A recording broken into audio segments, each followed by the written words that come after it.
welcome to the Smilow Patient and Family Forum. It's my pleasure to welcome you back. For those of you who may have been here the last time we were together, but for those of you joining the first time, my name is Dr. Nita Ahuja. I'm the Interim Director for the Yale Cancer Center and Physician-in-Chief for the Smilow Cancer Hospitals. My other job is the Chair of the Department of Surgery, and it's a pleasure to see all of you, or at least have you join us this evening. So with that, maybe next slide.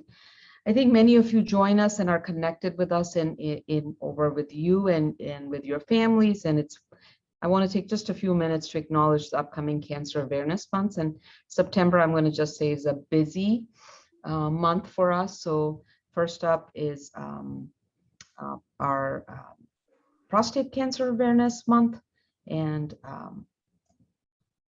prostate cancer, as some of you may know, is one of the most diagnosed and treated cancer in men at Smilow Cancer Hospital, accounting for 17% of all male cancers we see here.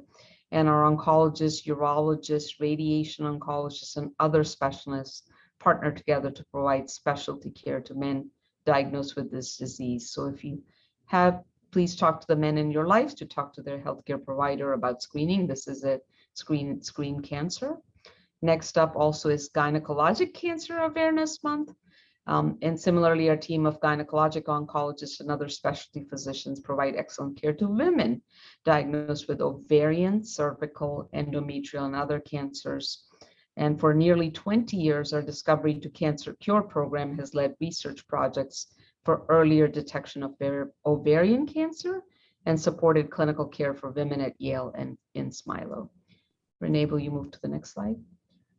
I mentioned there's a lot of cancer awareness September. I think it's want to acknowledge all of those in terms of raising awareness. Next up is Blood Cancer Awareness Month, and the Smilow Cancer Hospital Hematology Program, led by Dr. Stephanie Aline, has expanded over the last several years to provide expert care to patients through our multiple myeloma and gammopathies program, classical hematology program, leukemia, lymphoma, stem cell transplant, and these newer therapies, the CAR T-cell programs that are available. Our transplant program is also a member of the National Marrow Donor Program and is accredited as a major transplant center under Dr. Stuart Seropian's leadership. I also want to acknowledge Thyroid Cancer Awareness Month, and the incidence of thyroid cancer is unfortunately actually rising for women in Connecticut. Dr. Jennifer Ogilvie joined Smilow Cancer Hospital earlier this year as Chief of Endocrine Surgery and is leading a team, including our endocrinologist and medical oncologist, to care for patients diagnosed with thyroid cancers. Our Cancer Prevention and Control Research Program is also actively researching this rising incidence to determine the causes of this and find ways to prevent it. Next up. And then last but not least is Childhood Cancer Awareness Month. We also celebrate our littlest patients and the tremendous care our pediatric hematologist and oncologist and child life team provide at Smilow Cancer Hospital and in the Yale New Haven Children's Hospital. I'm also really excited to announce that next month we'll welcome Dr. Lakshman Krishnamurthy as our new Chief of Pediatric Hematology, Oncology, and Bone Marrow Transplant. Dr. Krishnamurthy is an accomplished pediatric hematologist, oncologist, and an international leader in bone marrow transplant. He's joining us from Atlanta, where he's a professor of pediatrics at Emory University School of Medicine and director of the bone marrow transplantation program there. So that was a lot of raising awareness of all the cancers that are this month. Next up, it's the Closer to Free bike ride. I know that this is an event that has been important to Connecticut and all of our patients and our families, etc. It's on Saturday, September 11th. I know we were briefly hoping it would become an in-person, but it has once again moved to a virtual event to protect and give safety to all our riders, volunteers, and community. I can guarantee you the spirit will be strong in all of the participants. So even though it's virtual, I know many of you participate in this, and I encourage you to register and join the event online or donate to support a rider or ride closer to free. Or you can log on and on the site on rideclosertofree.org. And 100% of the funds go to support patient care at Smilow Cancer Hospital and cancer research at our cancer center. I thought I would also talk very briefly about COVID data from what we are seeing. So in terms of, if you're wondering, the Yale New Haven Health System has made vaccination mandatory, and over 27,000 of our employees have been vaccinated. And in terms of how many vaccines we have delivered, I think you can see that over 200,000. And if you see the care that continues to happen along with cancer care, we continue to provide care to our COVID patients. Over 12,000 patients have been discharged and released, and as health system has had the lowest mortality in the state when compared to all the hospitals. I know we all contribute, and we're proud of that, of the care we provide to our community. So just wanted to take a minute to acknowledge that, because I know this is something we're all living with. Next slide, Renee, please. All right, so if you have suggestions or questions about these forums, I do want you to take the time to reach out to us in all the ways: Facebook, Twitter, etc. You can use old-fashioned emails, canceranswers@yale.edu, and follow us on social media. I know Renee Gaudet's team sends a lot of information on the various social media formats. So again, we want to hear from you. You are part of our community, and we feel very connected with you, and we want to make sure we're supporting you in all your questions. With that, I'm going to share the agenda for tonight. First up is our new Chief of Breast Medical Oncology and the Director of the Breast Center at Smilow Cancer Hospital will be Dr. Maryam Lustberg, who has joined us recently from the Ohio State, and she's going to be talking about the impact of COVID on cancer survivorship. I would like, she will talk, and then we'll have Q&A, and after that, we're going to talk about, I suspect, which there are going to be a lot of questions and answers. It's immunocompromised patients and third dose vaccinations, and Dr. Deshpande, who's our Executive Director in charge of this program for Yale New Haven Health, has joined us. Thank you, Dr. Deshpande. Dr. Kevin Billingsley, many of you know him. He's our Chief Medical Officer for Smilow Cancer Hospital, and will be giving us the updates. And he's joined by a team, and we want to make sure we answer all the questions. Lisa Barbarotta, who's the Program Director in Oncology Education, Dr. Huntington, who is in hematology and can answer those very specific questions for our hematologic malignancies patients. Ms. Slusser, who I know many of you, if you've joined us in the past, know her. She's our Chief Nursing Officer and Vice President of Patient Services for our hospital. And then Dr. Yu, who's our Associate CMO for Radiation Oncology, is also joining. So everybody give a big wave so they can see your faces and your names are on. But with that, I'm going to turn it over to our very own Dr. Lustberg to give you an update on cancer survivorship. Dr. Lustberg, take it away, please. Thank you, Dr. Ahuja, and thank you to all the participants tonight in this town hall. It's wonderful that you're here so that we can all have a conversation about the impact of COVID, which has changed many things in healthcare, as many of you know, and I'm sure many of you have also been personally impacted by many of the changes that we have all gone through since early 2020. So this schema here it captures the work of many of the collaborations that I've had throughout the country, where we were observing kind of what was happening to healthcare delivery as essentially the healthcare system, for valid reasons, had to come to a halt with the mounting cases of COVID in early 2020. And as you can see, we've had multiple waves. So this was an artistic depiction of how multiple cancer survivors were affected by multiple waves of COVID as they each came through. And with each wave, we thought this might be the last one. And so as we're currently experiencing our fourth wave, I think it's a telling schema.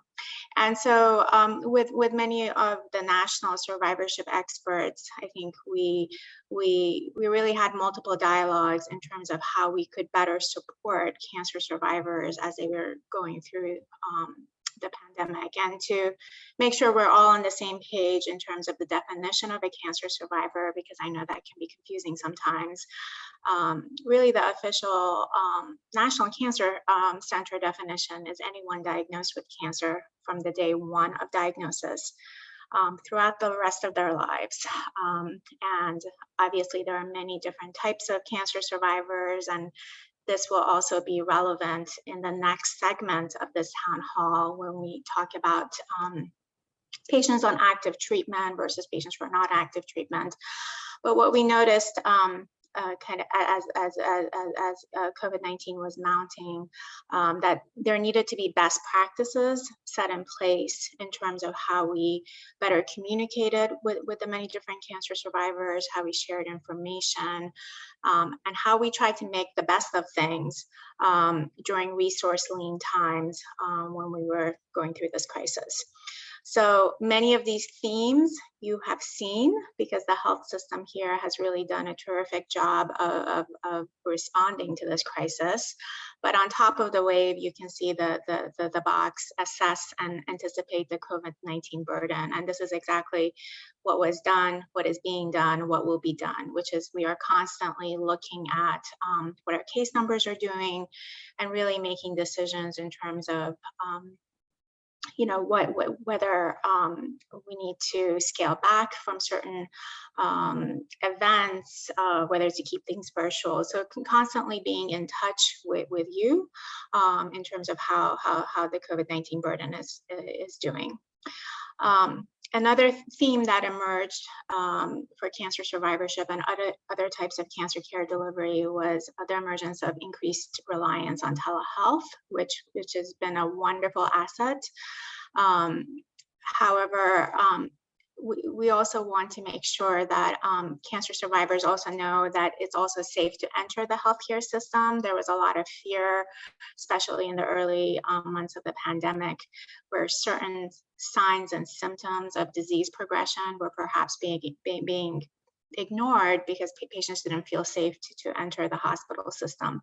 So telehealth absolutely has a place. It absolutely enhances care delivery, but there are also instances where a physical exam is also important. So really educating our survivors in terms of signs and symptoms to look for and to come into the healthcare system if they're very worried or have a concerning system. The next piece that really emerged during the pandemic was the importance of the healthcare team. That in order to, this is something we've always known, but COVID really brought it to center stage, which is that the different healthcare providers needed to really work together, from primary care specialists to oncology specialists, continued collaboration with nurses and advanced practice providers. Another area that impacted our cancer survivors was access to diagnostic imaging and services. And this is something that we can reassure you now that things are back open. We want you to come in for your screenings. This is a central component of cancer survivorship. And these services are available now. And it's really important to follow guideline concordant care. And what we unfortunately saw during the pandemic in some of the earlier waves was that there was a sharp drop off of cancer screenings. And now we're seeing that certain cancers are actually presenting at more advanced stages. You'll hear a lot more about the next box, which is the concept of risk stratification. We want to be really giving personalized care to all of you, which means your vaccine recommendations and a lot of your care recommendations and cautions are dictated by your level of risk, which is in many ways determined by the type of cancer you have and the type of cancer treatments that you are receiving. So a lot more information will come up in the next segment of the town hall and also in the panel discussion. And the next box, focusing on outreach and education. This is something that we feel very passionately about in Smilow, and this is one of the many reasons we're having town halls like this, is that we're one community and we want to share with you information as it becomes available, and to really focus on state-of-the-art patient education through our websites, social media, as well as these types of live events. And then most importantly, I think it's important to take a pause, all of us, and really acknowledge what these past year and a half has done to us and in our workforce, in our families, in our relationships. I think it's there has been a significant psychosocial impact of COVID-19. And it's important to take a moment and realize that, and also know that there are many resources available to address these psychosocial needs, and to be able to ask for help, to know that social distancing does not necessarily have to mean social isolation, and that there are different ways that we can all reach out to each other and support one another. And you're part of our community. And so I just want to encourage you to continue to reach out. So this schema was initially created by my colleagues early on in the pandemic. And the next figure reiterates the similar themes that I'm not going to go over, but it highlights how we thought the pandemic was over. And then into 2021, we realized, gosh, we needed to reassess what our survivor needs were. And you can see a lot of the same themes that I already covered, including, do not delay needed in-person visits. Really continue to focus on healthy habits and healthy behaviors. And additional themes emerged, including the financial impact of COVID-19, because it was impacting survivors in terms of many different issues, in terms of changes in work patterns, and this may have impacted their ability to access health insurance or be able to pay for certain services. So I think it just highlighted that these needs continued even into the third and fourth wave. And that the main upshot was to really be open to using the healthcare facilities, acknowledge the impact of COVID, and know that many cancer services cannot wait. That cancer itself is not an elective procedure. That was one of the other myths that sometimes emerge. It's like, oh, well, cancer surgery can be postponed, but we really, I think, have a better understanding that all our patients and cancer survivors need ongoing care. And we are committed to providing that with you. And in the subsequent segments of this town hall, you'll hear more about how we can help optimize your health as we continue to go through this fourth wave. So I'll stop there to make sure we have time for other segments and for questions. Thank you, Dr. Lustberg. I think we'll save the questions. There are some questions around protecting survivors. I'm going to leave it at the end because I think a lot of the next discussion will also address this. I think the points that I heard, which I loved, social distancing doesn't mean social isolation. We need to remember that as part of our taking care of our community. And I think if everyone didn't get this, then make sure you get all your screening done, because I think last year we did see a lot of gaps as things shut down. So thank you so much. I suspect there'll be more and more questions, but I want to sort of, someone saying they cannot hear me. Are others hearing me? Just give me a thumbs up if you can hear me. Okay, Dr. Deshpande, others, okay. Ms. Arfi, I'm hoping that we can get you connected. Renee will reach out to you offline, but I'm going to move on to the next segment because I suspect there are lots and lots and lots of questions around the booster shot. So with that, Dr. Deshpande, I think you're starting the segment, or Dr. Billingsley or Ms. Barbarotta. I'm going to pass it on to the panel. So. Okay, I think we could probably tag team, and okay. Thank you, Dr. Ahuja, and thank you for having me. So, as was mentioned earlier, the health system has actually done over 450,000 vaccinations and has vaccinated approximately 215,000 people individually.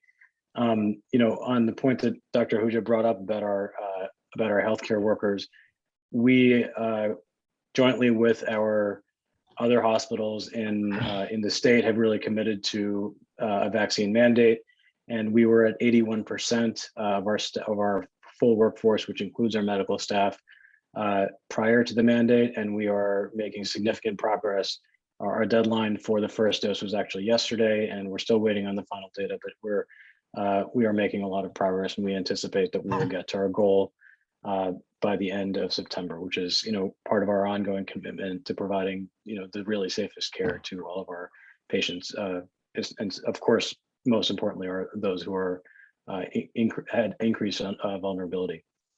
With regards to the immunocompromised population, I'm sure most of you are aware of the fact that a third dose was approved some time ago. And thus far in the state of Connecticut, about 10,000 of these doses have been administered, and around 800 or 900 of these doses have been administered at Yale New Haven Health. So the process really has not changed from our first wave, the first 2 doses. It's very easy to go through the process and get scheduled. The website is on the bottom of this slide. You can also call our call center at 833-ASK-YNHH, and they can also telephonically schedule you. The process is fairly seamless and straightforward. You really have to attest to the fact that you meet the definition of immunocompromised. And as a part of that workflow, we really do highlight the different things that constitute immunocompromised per the CDC's recommendation. And the language has changed a fair amount over the last few weeks as things have gotten better and better. So I think that our language, as you actually schedule through the website, it has been updated. I don't know that our website where it talks about vaccine eligibility has been fully updated. So just stay tuned. That will also be updated by tomorrow morning. Kevin, Lisa, do you want us to go through the specific I can categories? take the next Okay, there we go. slide.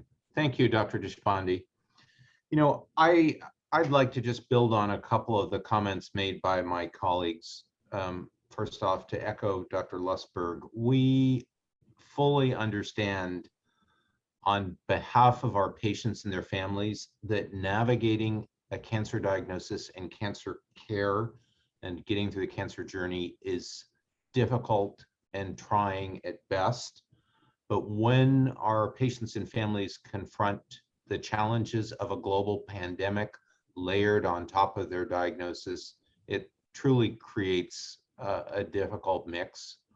Our goal as your cancer care team is to make navigating that difficult mix as easy as possible and as safe as possible.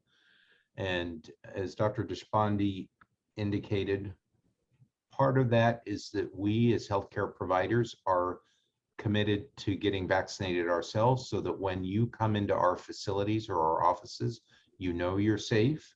Our healthcare system has been in the lead in the state of Connecticut in vaccinating people, over 215,000 people vaccinated, and we're still rolling now with this third dose. And the question is, as Dr. Deshpande indicated, this has been a moving target, and we have just updated our recommendations. The original description was for immunocompromised patients to be immediately eligible for a third dose vaccination to boost their immunity. And the truth is that the vast majority of our patients are actually within this eligibility criteria. So just to go through this in a little bit more detail, and you can certainly read along with me, if you are, this is part of our attestation language on our website, if you are an individual who has a diagnosis of cancer, and you've met at least one of these criteria, you are eligible for an immediate vaccination either within our system or within one of the commercial sites around the state, meaning that you have received some cancer therapy, including really the entire spectrum of treatment for cancer for a solid tumor within 1 year of your initial COVID-19 vaccination series, or you are someone who may not have started your treatment, but you've been diagnosed with cancer or recurrent cancer, and you have a treatment plan in place that will be moving forward, that will include chemotherapy, immunotherapy, radiation therapy, and we are even including surgery in that. Or you are one of our patients who were facing a hematologic disease or a blood cancer diagnosis, for example, leukemia, lymphoma, myeloma, or myelodysplastic syndrome, or other chronic myeloproliferative conditions, you are also eligible. And that eligibility is broadly spanning in time, or you were a patient who's received a stem cell transplant or CAR T therapy at virtually any time here at the Smilow Cancer Hospital. So we are really creating a broad eligibility structure for patients to derive the additional protective effect of that third dose vaccine. And we are in alignment with our peer institutions through the National Comprehensive Cancer Network, as well as the updated CDC guidelines. Next slide.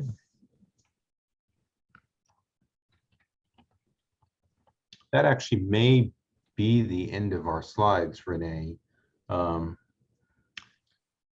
Yeah, I think we want to leave time for questions, Dr. Billingsley. So I think there's a lot of questions. The first one is from Ms. Monahan, asking for advice for caregivers, spouses, vis-a-vis protecting cancer survivors from COVID would be appreciated.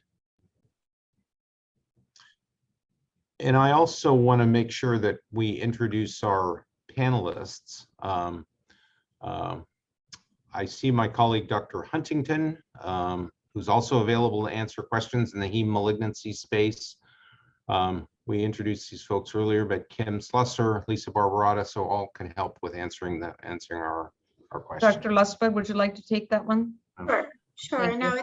it's a great question, highlighting the importance of caregivers. First of all, thank you for all that you do. We are only in the beginning stages of truly recognizing what impact caregivers actually have during the cancer continuum.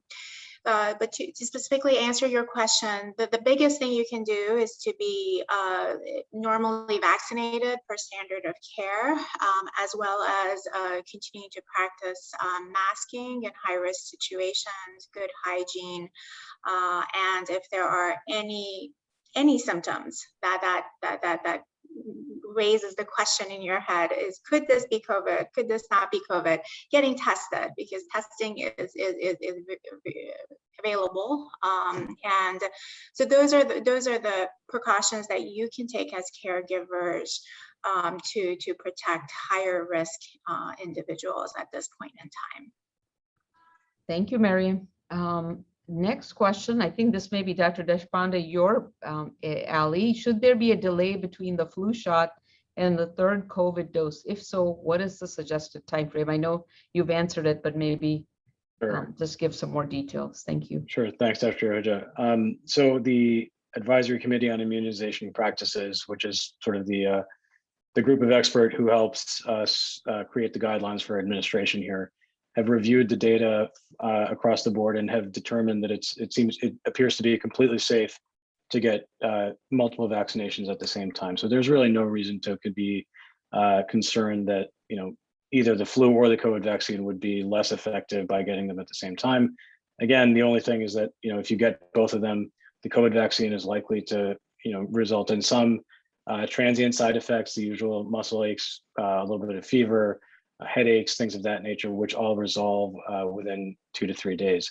So you are going to you can easily experience those things, but again, those would be experienced regardless. So it is completely safe to get them both at the same time. And actually, as we are planning forward for our healthcare workers, we're figuring out the workflow to do that exactly that. So there's no reason to be concerned in that regard.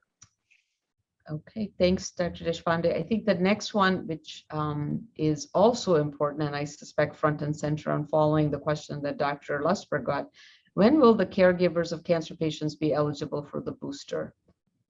I know this is an area that's up and sort of, there's a lot of data. I don't know, Dr. Billingsley, are you taking this one? I'd be happy to. Thank you.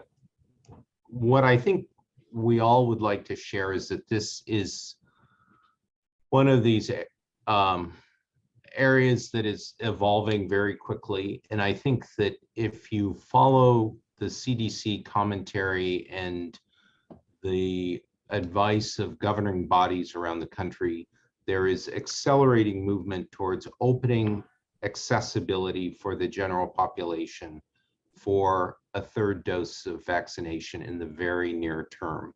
Now, like the original rollout of the vaccine, I suspect that there will be a staged approach to this, with the most high-risk individuals being encouraged to seek that third dose the soonest, particularly folks in long-term care facilities, the elderly, and probably healthcare personnel. But I think that very, very quickly, you will be seeing broad eligibility for a third dose. Dr. Deshpande, anything else you'd like to point out? Because you manage this for the entire health system. Anything else we should point out? I know this is we'll be seeing more information, I suspect, pretty shortly. Yeah, we will be seeing more information. I think that, and I believe in the some of the documents or some of the questions that had been submitted previously. Someone had asked to comment on a New York Times article that speaks to the sort of the controversies around waning immunity. And it gets a little complicated, so I'll try not to get too deep into the weeds, but I think the key thing here is that there are individuals who are clearly immunosuppressed, or for some reason, immunity does truly wane. And, the cancer patients and, everyone who's receiving the therapies that Dr. Billingsley just outlined clearly fall into that category. Other people who are also probably in that category are people over the age of 65 and have, even if they have no other comorbid conditions. It is a little less clear about younger people and who may not have these comorbidities. So I think that is some of the data that has to be parsed. I do think, based on the signaling from the White House, there is a desire to make this available across the board. And we are planning, frankly, for that eventuality towards the end of September. But I think we're also hoping that there's a little more clarity about who will actually benefit. Because the New York Times article that was in the questions highlighted the fact that, for people who are otherwise healthy and it's really, there are certain groups that clearly will benefit, and then there may be others who don't. So I think that we just need a little more information. And with regards to the original question as to when caregivers will be eligible, it really depends on the national guidelines that are released. In the meantime, of course, the key things that, mask wearing, universal mask wearing, hand hygiene, and being particularly careful about all the other infection prevention behaviors are absolutely, obviously, continue to be critical.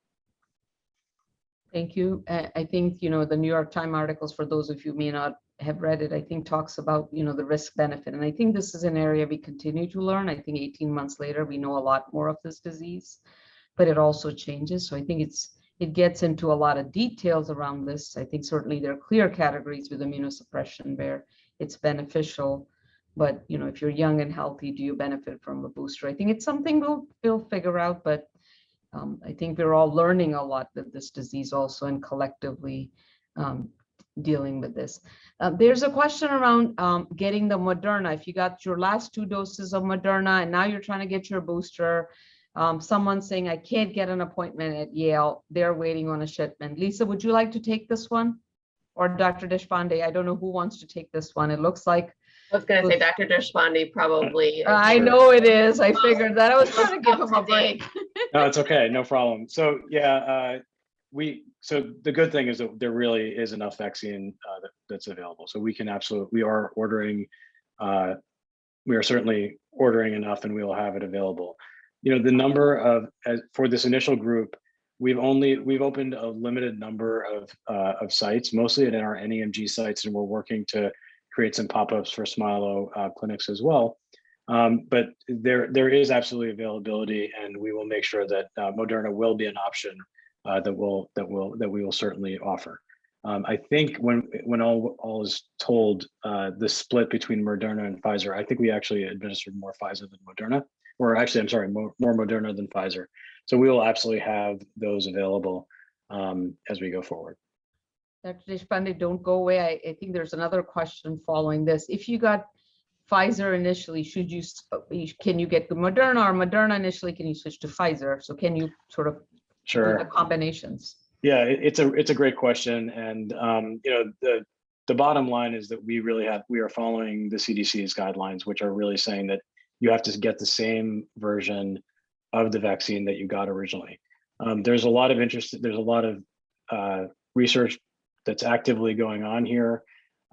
There's theoretically, a lot of people have have played up the value of vaccine mixing, but it really needs to be fully studied in a rigorous fashion. And we don't have those data to say that it's safe and truly efficacious. So we're waiting for those trials. At present, the guideline, the recommendation that we are following is that you get the same kind of vaccine that you got the first 2 times. And we did get some questions on email prior to this event as people register. The last one on this, and there were 2 questions which seem similar. People who had the J&J vaccine, should they be getting a booster from Pfizer or Moderna, or wait to see what J&J does? Yeah, so this is all, we have to wait. At present, we're not able to provide an mRNA vaccine for them at present. The J&J has concluded a trial of a second booster, because you'll recall that the J&J is a one-shot, was a one-shot vaccine. And we are still waiting for the actual trial data to understand what benefit and how great the benefit is. So they've issued a press release, but we can't go by press releases. We have to wait until we really have full transparency to the outcomes data. Thank you. I think the next one is for you, Dr. Huntington. Neutropenia with MGUS, I probably said it wrong, but no treatment yet qualify for a 3rd vaccine. Yeah, no, I think, our guidance has evolved over time. So I think initially the CDC really was focused on active treatment, but for heme malignancies, oftentimes we want to actually vaccinate before we start the immunosuppressive therapy. And so I think our current guidance would be that someone that has MGUS, neutropenia, or immunosuppressed, and they would fall under the new category of being allowed to have a 3rd dose. Just want to add one kind of feature about thinking about 3rd dose versus booster. Many of my patients didn't respond to the first two doses. And so our goal of the 3rd dose is really to get those folks that didn't have any antibody response to having a response. A little bit different when we think about the community, about people that, 95% of the people on those Moderna and Pfizer vaccines made antibodies. Many of our patients are not those folks. They don't have antibodies. And so the 3rd dose for them is a little bit different. So that's why I think the timing is also a little bit more nuanced in terms of not waiting 8 months, but really within 28 days or more after a 2nd dose, you can get a 3rd dose. Thank you, Dr. Huntington. You answered the question that came through our chat earlier, and you answered that immunosuppressed people do not mount a response, so they need their 3rd dose a little sooner, versus those of us who mounted and have waning immunity are waiting the time. I think this has been answered, but Dr. Lustberg, would you like to just add more detail? Does taking anastrozole on a daily basis count as immunosuppression? And can you get a booster? I think the answer is yes, but anything else you want to add for other types of hormonal therapies, et cetera? Yes, so no, I completely agree, as my colleague have answered, in that we want to be as broad as possible and be as inclusive as possible. It's absolutely true that, compared to a patient on immunotherapy or chemotherapy, the level of immunosuppression from anastrozole is not equivalent. But we want to protect all our cancer survivors at various levels of training. So this is to be as inclusive as possible and protect as many patients as possible. So yes, any type of hormonal therapy. And I also saw a question on other types of oral therapy, such as PARP inhibitors. So that applies to that as well, which is that if you're on any type of treatment, go ahead and know that you are eligible for the booster. Thank you. Dr. Yu, you've been quiet. Is there a benefit? Should you do it after your booster after 6 months or 8 months? People want to know, would you wait 6 months or 8 months? Well, so as a radiation oncologist, that's a very hard question for me to answer. But I would say the NCCN is trying to be as broad as possible. And so if you fit the category of getting a booster right away, I don't think there's a downside to going ahead and getting it. Now, is there a rush? I mean, I think there was a question in there about a patient who had just finished radiation treatment, just finished chemo. I would assume if they had had their immunization within a couple months, it's okay to kind of recover from that. And there's no extreme rush to get the 3rd booster. So I would say fit it in your schedule and your lifestyle, and know that the NCCN is being broad and recommending the booster as soon as it fits. Thank you. I'm going to switch to the question answers. Let's see. perhaps, I don't know, Kim, do you want to answer this? When are we going to have psychosocial services? I have not heard of any or offered any. Oh, okay, thank you. So I'm so sorry that you haven't been offered psychosocial services. Due to the pandemic, we have had to alter the way we offer a lot of those services, but we do have a lot of our social work team back in our clinic areas in some capacity to meet with patients. And then they also have the ability to meet virtually with our patients. So if you have not, I really apologize. We're happy to follow up specifically with you. And then also on our Yale Cancer Center site, we have all of our listings of our integrative medicine offerings that are all done virtually now. And we actually saw that patients liked to do a lot of these things like meditation and yoga right from the comfort of their home.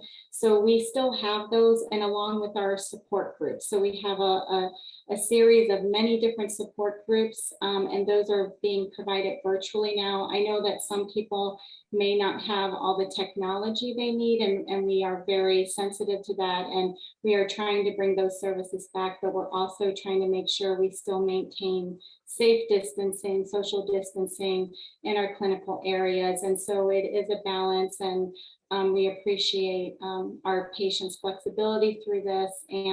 But please know that we want to provide these services. We have our entire multidisciplinary, multi-departmental team here to take care of you. And we apologize if those services have not been offered. And again, happy to follow up individually and make sure you're connected with the resources that you need. Thank you. And our Renee Godet has already put a couple of links on the integrative medicine offerings and support groups. Dr. Lustberg, do you want to add any more information? I thought it was pretty comprehensive, but if there's something else you'd like to add. Sure, no, Kim did such an amazing job. Yeah, I was just speaking to one of our social workers, and she echoed exactly what Ms. Slusser referred to. And this psychosocial gaps are a common theme in cancer survivorship throughout the country, not making excuses, but simply sharing that this is an evolving area that we're continuing to work on. And it really necessitates using both university and academic resources, in addition to also liaisoning with our community mental health resources. So you're going to see that theme continue to be discussed, and we would love to partner with you to additionally understand the gaps that you have experienced so that we can make it better for you as well as other patients. Thank you. I'm also looking at questions that we've received beforehand. There was a question on, I am a patient at Smilow Cancer Hospital in Waterford, and they're eligible for the third dose, but I think the vaccine appointments are not available in New London. When will they be available? They could only find an option in Trumbull. So Lisa or Kim or Kevin, would you like to take that one? Sorry, it's quite specific. I know this group always keeps us on our toes. Yeah, I might, maybe I can take that. Thank you, Dr. Deshpande. We're administering vaccines at a Northeast Medical Group site in New London. It is available periodically, so I think maybe please do check back on the website. But as of yesterday, I believe we were vaccinating there, and it's been available for about a week. So please do check back. It is available. Okay, thank you so much. Sure. There are a lot of questions around antibodies. Should you be checking on antibodies? When should you do the third dose? So maybe someone who's a very good immunologist can take this one and answer this. Who's going to be brave enough to answer this one? I think we know the answer is no, you shouldn't, but I want someone to answer the question. I'm happy to, should you be doing routine antibody tests after your second dose? Patients with multiple myeloma, should they take their response to the vaccine? So not everybody raise their hand all at once. I think this is all right, Dr. Billingsley, I think this is a Dr. Huntington and Lisa Barbarotta question. All right. Lisa, do you want to take the first step? Yeah, I could do the broad strokes, Scott, and you could fill in the details. Thank So, you, Lisa. The CDC and our oncology national groups do not recommend routine antibody testing as a means of measuring response to vaccination or kind of advising on timing of third dose. There's a variety of currently available antibody tests, and there's not a real standardization in those tests, which make it difficult to implement one standard. So outside of the context of a research setting, we're not recommending antibody testing for our patients today. And so I think one of the questions was, well, how do we, have this information that advises these third doses? And the answer to that is that antibody testing was done in the context of big research studies in labs that are doing good antibody testing and have given us this data. And we're hoping to learn more. This is obviously a very hot topic, and I think one that we'll continue to learn more about and ultimately hopefully have some standardized testing in the near future. But Scott, I don't know if you want to fill in any of the details there. That's good. We just don't know how to interpret what the antibodies mean in terms of whether that's clinically relevant and whether we should be tailoring not giving a third dose to someone that has antibodies. And so the antibodies weren't really part of, giving a third dose in broad booster regimens, if you think about other nations like Israel. And so I think the data that supports what we're doing is not really requiring the antibody levels. We do have ongoing clinical trial, or not clinical trials, but observational prospective studies available for patients with blood cancer. So certainly folks that are interested in kind of contributing to science, we have that available to get antibody test after the second dose, and also after the third dose, and then a month after. Dr. Huntington, while you're answering all the immunotherapy, how long should I wait after receiving immunotherapy to receive the booster? Yeah, so I think these are broad strokes in the sense that we do think that most of our patients should be having a third dose. The actual nuances about when the best timing is really, I think, a discussion that many folks should have with their treating provider, particularly those on active cancer therapy, including immunotherapy. There's some medications that I use where I would typically try to wait 3 months, perhaps even 6 months after, because that blunts the antibody response. But for other therapies, it may be best to give it right, during treatment. So those sort of questions, you're seeing your provider regularly on treatment, definitely ask them about the timing of the third dose. Thank you, Lisa. Thank you, Scott. Anyone else? Anything else we want to add? Dr. Deshpande, anyone else? Okay.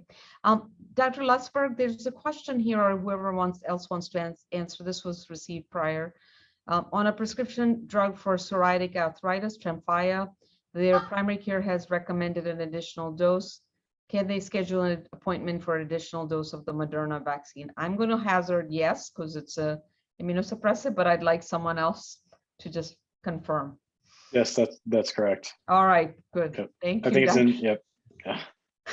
Thank you. Can I just add, on the scheduling website, there is a list of immunosuppressive drugs. It's not a comprehensive list, but it does provide some guidance if patients are wondering if the drugs they're on meet criteria, and if you're unsure.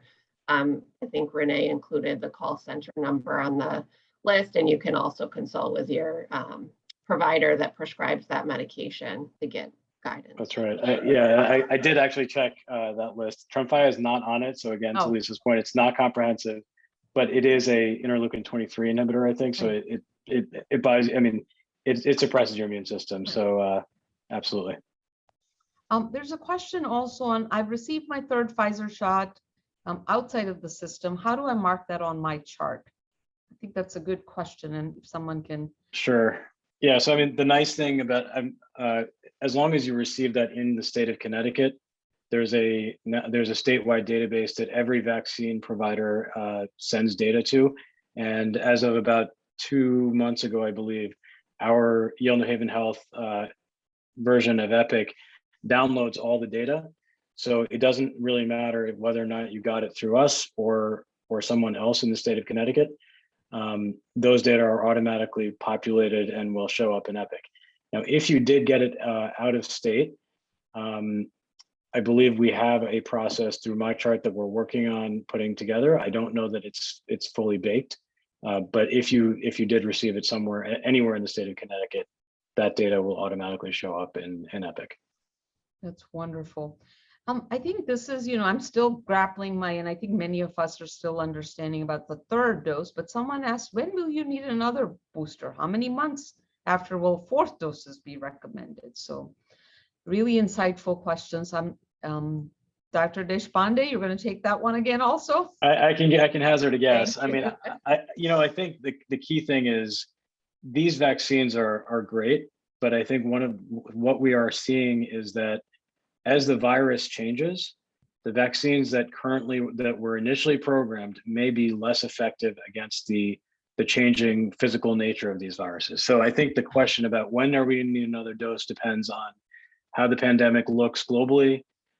If another type of variant of COVID-19 evolves that against which our current vaccines are less effective, on the positive side, these companies have the ability to so-called, essentially reprogram the vaccine fairly quickly and trot out new versions as the virus evolves.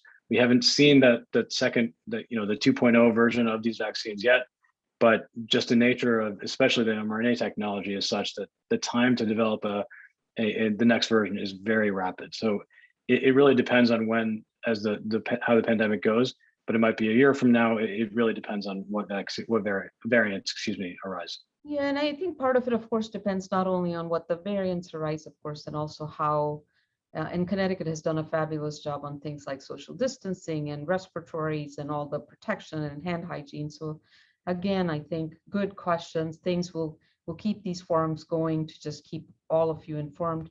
Thank you, Renee, for putting the phone number 833-ASK-YNHH for vaccine information, and to schedule. The website information is there. I think there's another question about, I've had 2 Pfizer shots and the booster, and they never got a physical reaction. And I think a lot of us, think that we get a physical reaction, I'm forming antibody. How true is that? Dr. Deshpande, I think you're it. Okay, yeah, it actually, I think the physical reactions, the side effects that you may experience are confirmatory, but they are not required.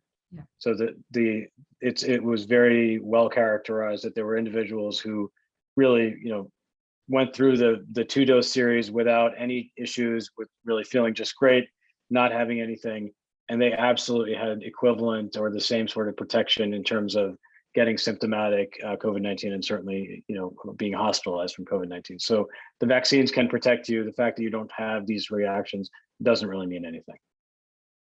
Dr. Huntington, Dr. Billingsley, anything else you'd like to add for our cancer patients in regards to that? No, I do want to make sure, have we touched on any questions about the Johnson & Johnson vaccine?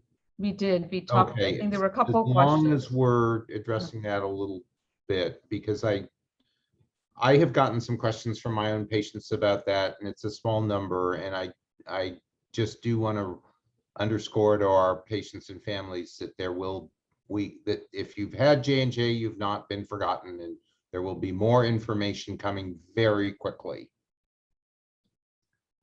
I think I'd just like to add that even with a 3rd dose, there may be patients out there that don't have a response to the antibody treatment. And I think we're really fortunate enough to have a backup, which is the monoclonal COVID antibody therapy that I think Yale's done a really good job at integrating into the care of patients with cancer and without cancer. And so if there's any concern of COVID, whether you've been vaccinated or not vaccinated, getting tested, and if it's positive, calling your provider kind of immediately to get the monoclonal antibodies, I really think reduces hospitalizations and likely saves lives, and particularly these vulnerable patients that may not respond even to the 3 vaccines. So I think that's important to know.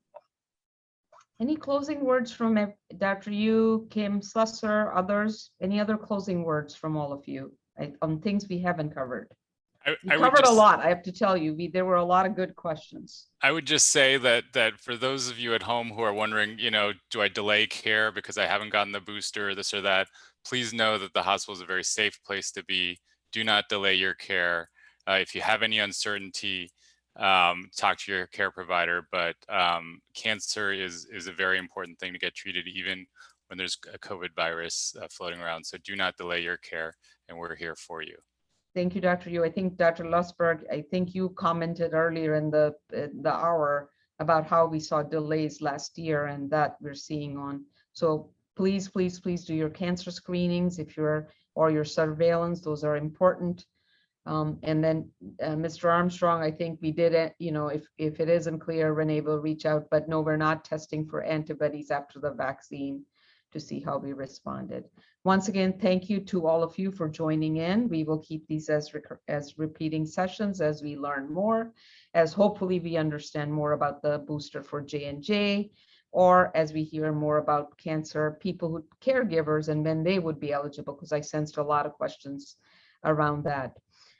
As always, please reach out to us as canceranswers@yale.edu.